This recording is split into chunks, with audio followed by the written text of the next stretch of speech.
Hi, it's Brett Langelbach from Encinitas again, here to bring you the next video in my series on concussion rehab. Today, I'm going to tell you how to analyze data from the Buffalo Concussion Treadmill test.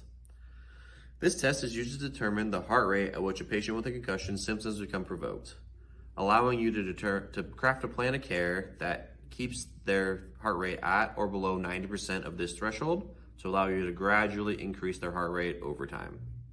If you'd like to see a video on how this test is performed, click this link here to see how it's done. Now let's take a look at a test I recently did in my clinic. This is the data collection sheet for this test.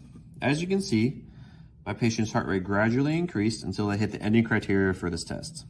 Using the data, I'm able to determine that the threshold for my patient's concussion symptoms is about 115 beats per minute. Using that, I can program their plan of care to be at about 90% of that, which is 104, 105 beats per minute, and gradually increase that heart rate at which they're able to exercise at as they recover. Okay, that's how you use the data for this test. Hope this helps, and next time you see me, I will be discussing a possible treatment option for the dizzy concussion patient.